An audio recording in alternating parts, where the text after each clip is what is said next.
Hello, Alex, and everyone. Welcome to Hello. episode 6 of our podcast.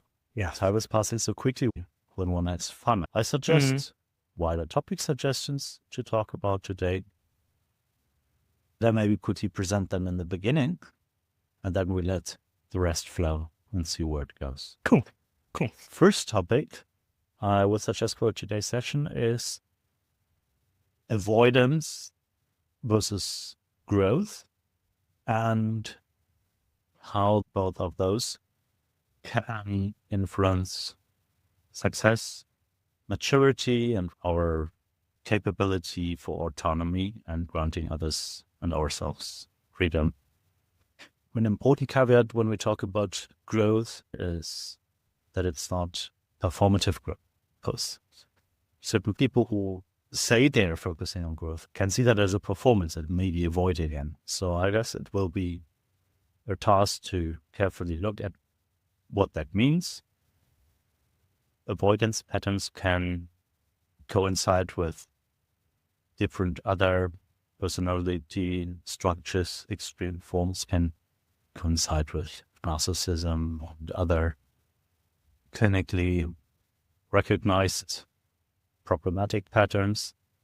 So I think that can be an interesting thing we to first talk about and see what consequences does that have for maturity and us being in touch with reality. And I would claim already that being in touch with reality is an important precondition for autonomy and freedom. And the second topic that builds on the first is individuation as a precondition for freedom and autonomy. That is about knowing oneself properly. The famous author Hermann Hesse, most of his writings are introspective and about one's own development journey. I would put an emphasis on two works which describe in one form or another individuation. One of them is Siddhartha, a journey of very intelligent, ambitious asset who searches for what's important in life. Another one is Steppenwolf from Hesse, which is also about integrating different facets, maybe more closely to the typical Jungian form of individuation. Recognize all the parts in our selves and integrate them instead of trying to push some away because we don't like them. So pretty much accepting ourselves as we are, integrating different parts instead of putting away something like the wild side in ourselves or whatever that might be. Shall we start with the avoidance topic? I think what you mentioned, avoidance and growth. And for me, it resonates. There's this distinction between playing to win and playing not to lose.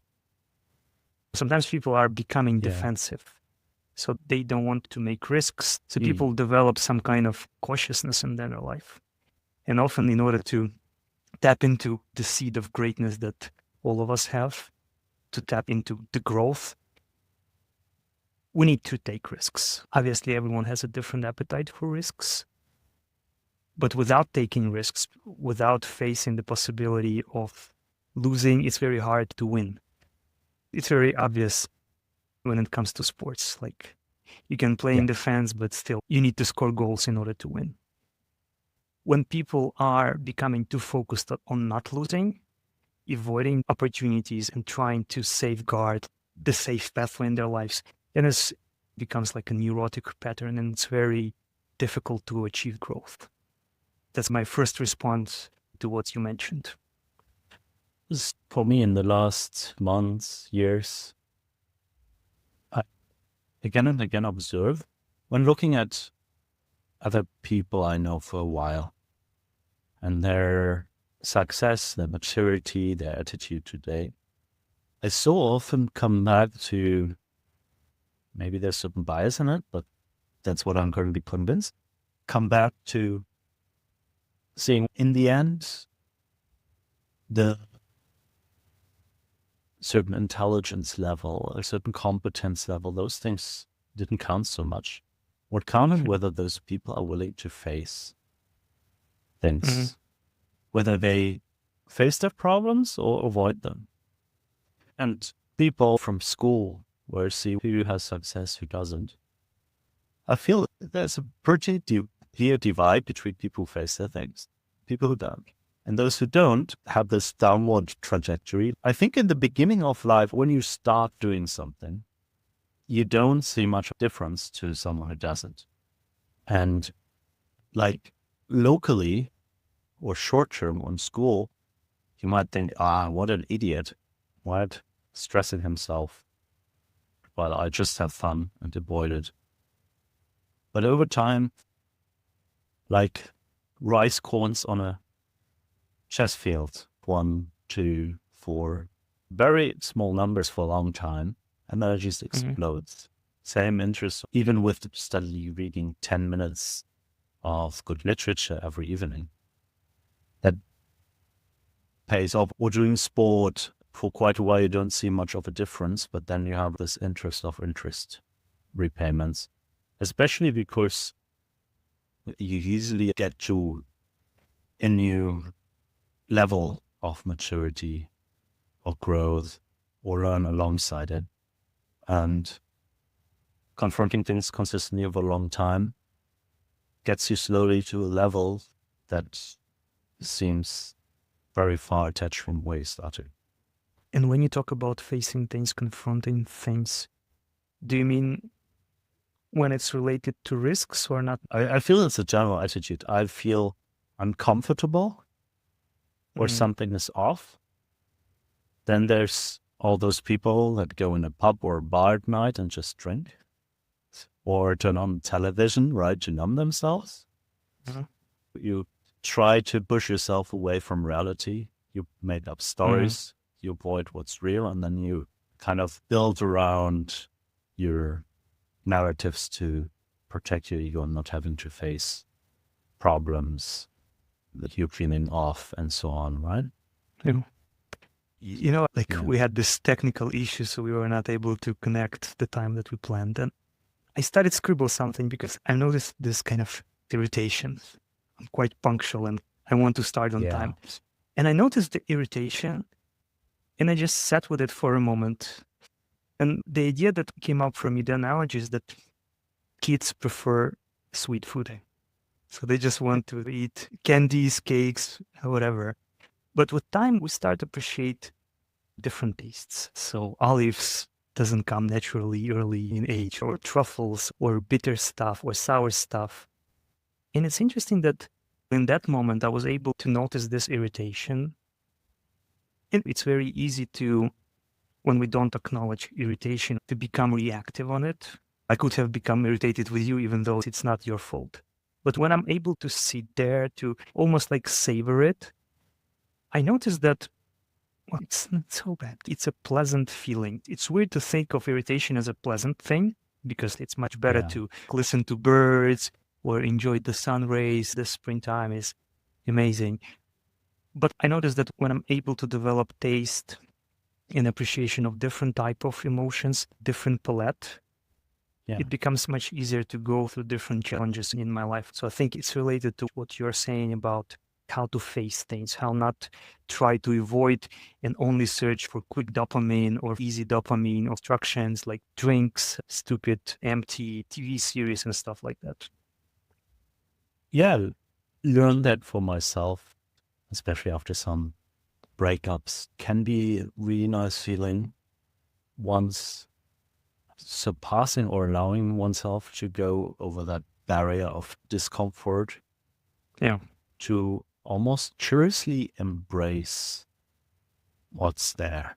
Connecting this maybe a bit to the discussion with last time, I think playfulness and curiosity, which I think go together very closely, are important, helpful drives to growth and to embrace what's there. And like a crazy scientist look at what is there interesting. How does that really feel like? What do I get if I really explore the corners of what's there? And I feel often doing this successfully, being able to do that, can be a very pleasant or fulfilling feeling. It's not just a feeling of growth, but it's a feeling of peace and groundedness. And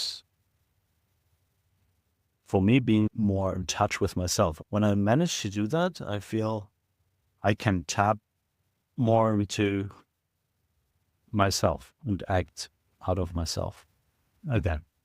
When I have those disturbances and don't explore them or feel into them and continuously do that, then I feel I get more and more out of touch with myself.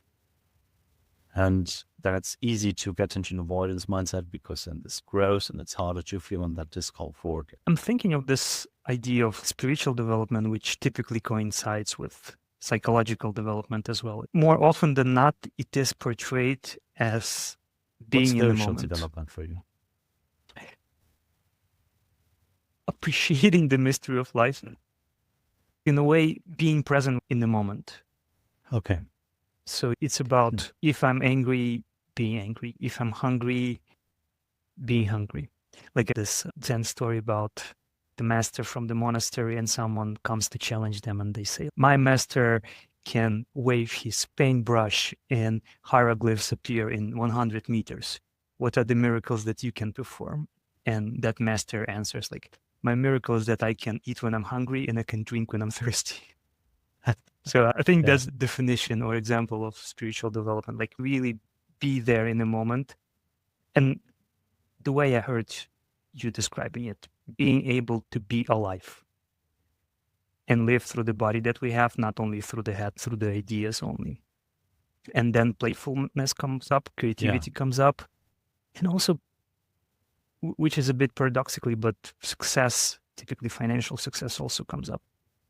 When looking at the people, especially those I no longer and where I now notice those avoidance trajectories, oftentimes success coincides with maturity and being able to give space to others. So like a healthy relationship building, grant freedom to others, but also understand and manage their own freedom and autonomy, being less dependent on others.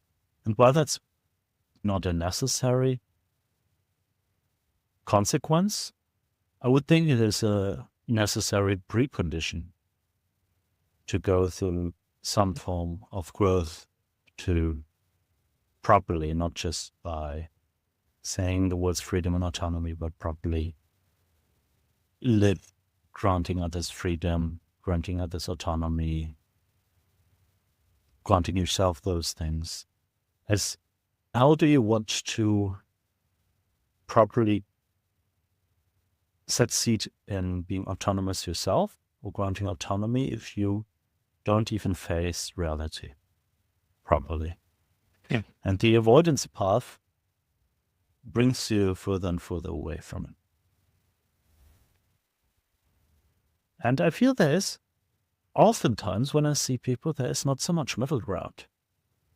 Because it's a very weird path we all in small things avoid. But I think it's really rare to have someone who is somewhere in between, who maybe gets more in touch with reality and then completely avoids again.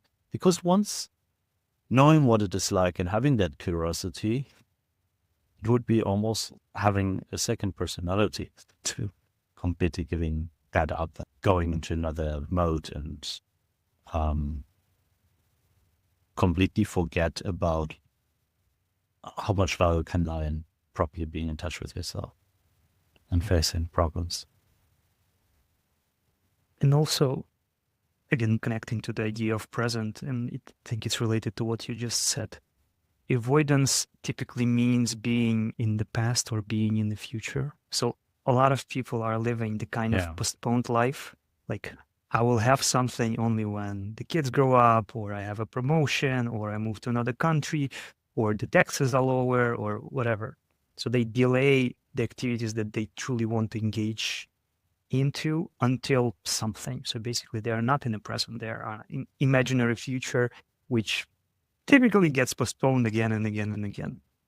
Or another extreme is being in the past. So sometimes it's about trauma, sometimes it's about projections. So we compare new people we meet with people we already know, we already make some assumptions, which basically overhangs from the past. They're not about the real people that are in front of us, the real situations that are in front of us. We're facing some kind of imprint from the past, and we're looking through those lenses. And because of that, we are not able to see the present. We're not able to see this real person, this real opportunity to meet and encounter them. Yeah, I think this avoidance mindset, I think that's right. It gets people in a state of not even trying to build reality. First, because it can be also extremely threatening. If you already built narratives to avoid reality, to protect their ego, to then probably see someone for who they are. At least when it comes close to something which doesn't fit with your narrative, you would be quick to jump to conclusions. Not even allow yourself to see that there could be something new that doesn't fit with your current narrative. It's more a narrative-driven thing, almost like someone living from conclusions. Yeah, from the concepts. Things, right? Like if you have an argument, someone who constantly argues from conclusions, they want this to be the outcome. They have their evening and they want the other people to fit in that picture. And then they construct around that, or only allow those things that confirm, disregard the others. And I need that for real growth, presumably need some kind of curiosity to really look at reality. Yeah. For example, how kids draw things, like a stick figure. So the author has this idea that why are people creating these simplistic drawings is because they think of the concept of the tree, of the arm, and they create the stick. But in order to be able to draw in a good way, you need to see things. But when you're too focused on the concept of what the face is like a round, the hand is like a stick, you're not able to see them in a real way.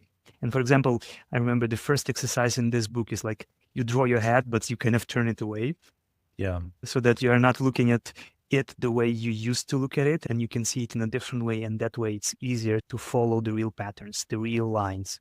That's a great example. Or in a different context, let's say you're a manager or a leader, and you already have certain concept of this person who reports to you. You're not interacting with them, but you start to interact with your concept of them. And then it becomes like a self-fulfilling prophecy because you think that they're not performing well, you're not giving them more tasks, they cannot show themselves, and then it's just like a snowball. Yes. And you can do the same to yourself if you always think you're bad at math, for example, and never try, and you're anxious to face tasks because you think you'll be bad at it anyway, then you'll be bad at it, right? In spiritual jargon, two words that came up often is awakening and liberation. Awakening to presence, and liberation is liberating yourself from those things that you dwell on too much, and being present to. I think maturity is important to be able to see reality and embrace freedom and autonomy. And I think in that context, also thought about identity and anti-fragility of one's own identity. The avoidance part is something, the more you avoid, is increasingly fragile because you cling to a made-up story that's more and more in conflict with reality. So there's more and more tensions. It's more and more likely that you have a big almost black swan event for yourself, breaking. And also you have, I don't know if it's necessary, but I haven't encountered people who avoid with, let's say, a multifaceted identity, but more with one very rigid identity that they can't switch out of. And I thought recently, especially with AI developments, faster technological developments, the world moving in ever shorter innovation cycles, I thought it's increasingly important to have a somewhat anti-fragile identity, maybe even seeing deconstructed. So not to see oneself as fixed categories, but integrate different parts and be willing to put more focus on one or another part. Kind of optionality in one's identity. Right? So if one thing brings some tension or difficult developments, then this doesn't jeopardize or threaten your whole being. You don't go in defense and avoidance so much. You're like, okay, that's one of my aspects and I can focus on something else or reinvent myself. So someone who's not stuck to be seen as the car mechanic as part of their identity, for example. Mm-hmm. In German, you have this word, which is very close to Beruf, which also means job. Die Berufung is something that's more foreseen by destiny, right? So it's kind of identity building. Vocation. Yes, correctly. And connected with this, I think to grow in an at least resilient way, not fragile. Yeah. It's important not too seriously, not too rigidly stick with the picture of yourself.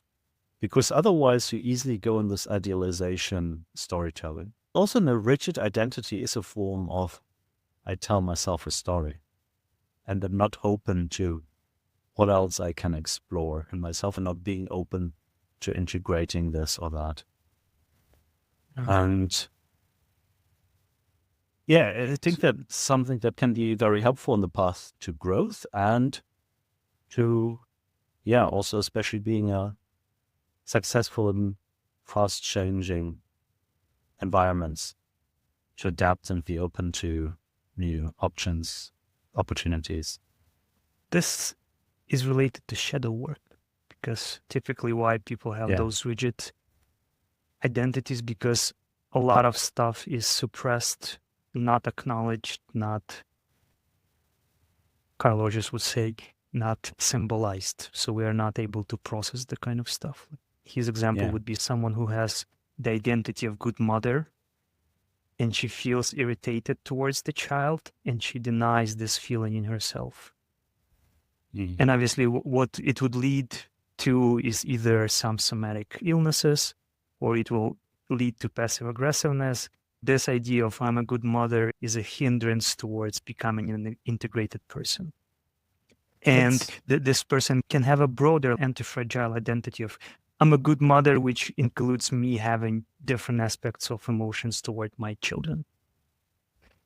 Yeah, I feel a lot of socialists or leftist people have a big transactional shadow side, while a lot of, not all, but a lot of libertarians may be compassionate or loving shadow side, right?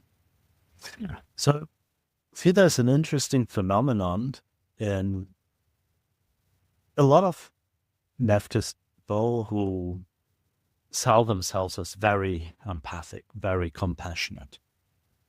But weirdly enough, in the way they do business, they are way more, a German word, Raubtierkapitalismus, like this wild animal capitalism, very transactional, almost very short-term advantage exploitative in how they do business.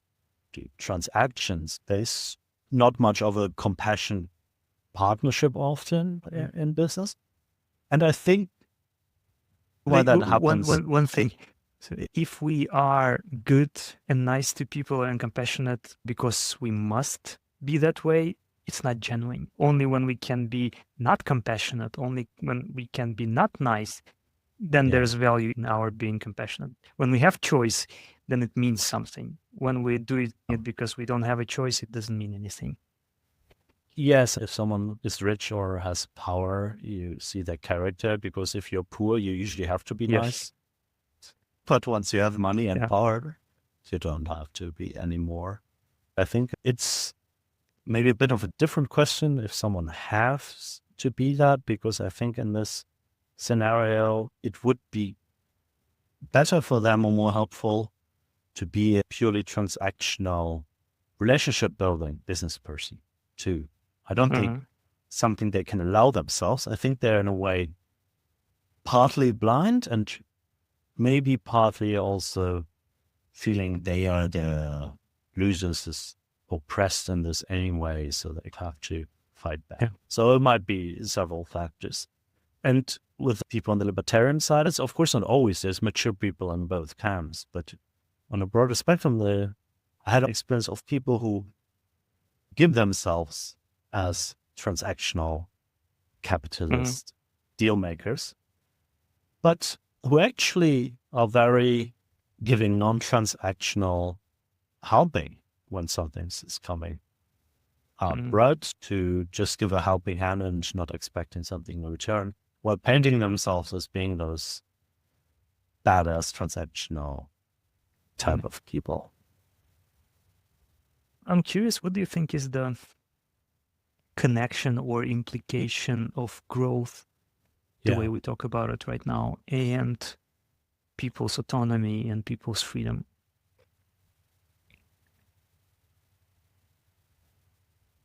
Well, I think, for one thing, what I mentioned in the beginning, I think it's an important precondition to be autonomous and free for oneself, which comes to the topic of individuation, knowing who I am, so to not just follow maybe external goals set upon me by society, which doesn't lead to really autonomous setting. I might follow things I think I care about, but it creates friction and could say it's kind of a fake autonomy. Then I think you need to know reality to put autonomy in place, right? If you tell yourself stories about reality, then you don't choose the adequate actions to put something in place to have a self-determined life and to live out your inner drive trapped in the world, which I think is a very deep-rooted basic drive of a human who doesn't know themselves. Isn't society so much push them down that they just exist like a plant? And I think that's also preconditioned to allow that in others. In the same way as if you don't know how to love yourself, it can be really hard to properly love others. If you don't know what even autonomy means, how to give it yourself, then you can't properly grant it to others. Or at least more in a contingent way. So knowing yourself, individuation, and knowing the world, or being open to properly look at the world, I think are preconditions. What do you think? Yeah, my thoughts are very similar. I think in order to be free, to say I am free, like pronoun I needs to be self-aware. Because if I am free by playing the role, if I must be a kind mother all the time, it means that I need to play a role and not really myself. So if not really myself is free, then it doesn't make any sense. Like in order to be free, we need to be able to express our wholeness, which includes a lot of suppressed material. And I think also that ties to the definition of success, because typically we think of success in terms of outside things. And there's an interesting book written by palliative nurse, 5 Regrets of Dying. Like typically when people die, external things fade away because they were not that important. So I think success, unfortunately, very difficult to measure while we in the progress. And it's much easier to measure when we are dying at the end of our life, at the deathbed.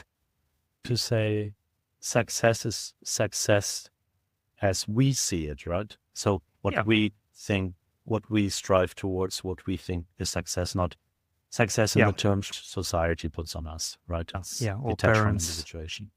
Yes. More often than not, it's not how much money we have, but what would we regret that didn't happen in our life in case it would end today. This existential tool of how can we face our death today. In the samurai books, you often think about death because then it can guide your present life. Yes. Very early in the podcast series, I talked about the history of politics as a history of infantilization. And I think even people are not mature, don't grow enough, don't individuate. They can think they are maybe there or tell themselves those stories.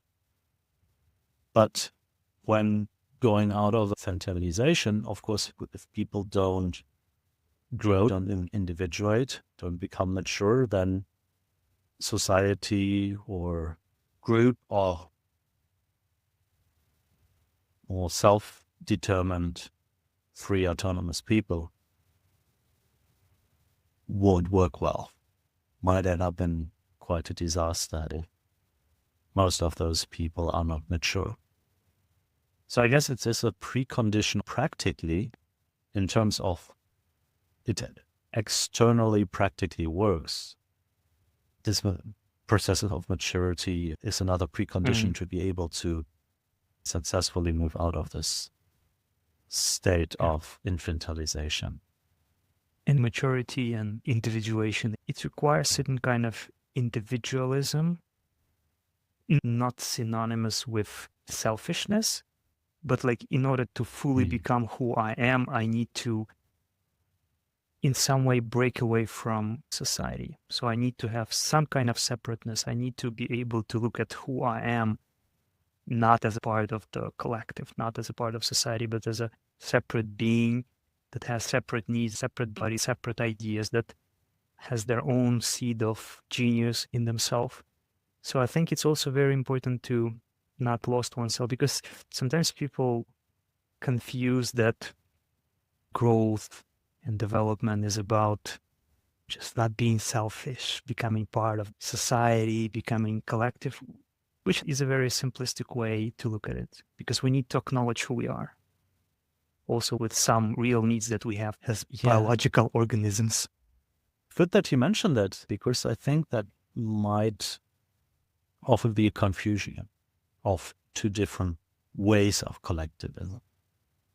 So in a way, I think individuation, maturity, growth is you become an individual entity. So in that sense, growing up, not avoiding, is always towards somewhat individual anarchist, individual autonomy. It's a path towards successfully going there. In a fall, you can, of course, by the conditions of your being, pretty much, you become anti-collectivist and individualist. Then externally endorse a certain culture or care or self-help, especially if you're convinced that other people are not as mature, and they will be intentionally or unintentionally assholes to others because they're not mature. They'll treat others badly. You can, of course, endorse a certain form of enforced collectivism because you think it's necessary, so there won't be as much suffering and pain in the world. But it's a different form of collectivism. It's not so much you being part of a collective. I think that you can't really go back to that you are part of a collective in a way of thinking, of making decisions. But you can think putting in place a certain system of collective responsibility, or like maybe you should say intersubjective responsibility, and maybe even for self-help can be a position you can still have, but it's very different from this I'm part of a whole and not an individual person, something that's sometimes pushed in those authoritarian modern Chinese narratives, right? If you talk to Asians or ask people what's the difference between Asia and Europe or the West, people don't see themselves so much as an individual, but part of a collective or a whole. I always feel it's often presented as if those were two equal choices, but I think it's not. It's more infantilization and a lack of growth and individuation that's been oppressed by authority, governments or culture in those regions. I think that like society can serve as a backdrop against which you kind of accentuate who you are, or it could be almost like a mill that tries to destroy you and make you like an ant, like everyone, like all other people are. So I think that there's also like this humanistic view. Is society, is collective trying to develop the spark and this difference that all of us have? Or is it just trying to mold everyone in this kind of cog in the wheel? Again, typically these traditional cultures, they portray it somehow superior. They're not individualists, and people are less neurotic, less stressed in those societies. I think if you would dig deeper, the shadow side is huge because people need to suppress their individuality to become like everyone else, which psychologically also cannot be healthy. I guess you see the successes of different cultures and regions. Success stories in terms of people becoming great by themselves or greatness in general is still linked to freedom stories. Right. I think it's interesting if you look at what this collectivism often really means. If you look at India, for example, it's often what it means. If you make decisions, you should consider what your mom and dad wants, no matter what the relationship is, and maybe even up to the second degree of an uncle. And other people, in a way, also consider what other people want. So there is this demand of not making choices that favor you or that are good for you, but that are good for your parents of maybe your uncle first and second degree. But yeah, even though it's not generally bad, of course, if you consider, for example, what your partner wants and act in that way, there's a certain But it's also pressure important and whether those ones are genuine or they are kind of also function of other people, because then it becomes like emptiness, which builds on emptiness. Yeah, and everyone. So I guess there's a certain rigid form demanding it and shaming people if they don't do it. So it's not so much, well, I do that because I love my partner and choose to do that. But it's more culturally enforced, and there's an upbringing of shame if you don't act in a way that benefits your parents. And then the next generation does that again. And I guess it's a suboptimal system of knowledge, of finding yourself, of being driven by negative incentives. everyone did that more out of a genuine pull of love and also looking after themselves, would presumably be a healthier setup. Do you have some thoughts about individuation and how that relates to freedom beyond what we said already? Well, basically the main thing that I want to say, I already said that in order to gain freedom, we need to understand who is that person who is gaining freedom. Yeah. Because if we are gaining freedom for some idealized but fake identity that we have, then it means that at some point of our lives, there is a massive disappointment waiting for us, that we gained something which was not really ours. Thank you very much, Alex, for another session. And thank you, Thanks, Sebastian. listeners, for tuning in again. Yeah. And write to us. If you disagree with us, I'm sure a lot of libertarians can vehemently argue that we are wrong. So we'll be curious to hear your opinions about individuation, freedom, shadow, and all those things. yeah, please show us in which way we are wrong, so and we have an opportunity to learn. And till next time, Take care. hopefully. Take care.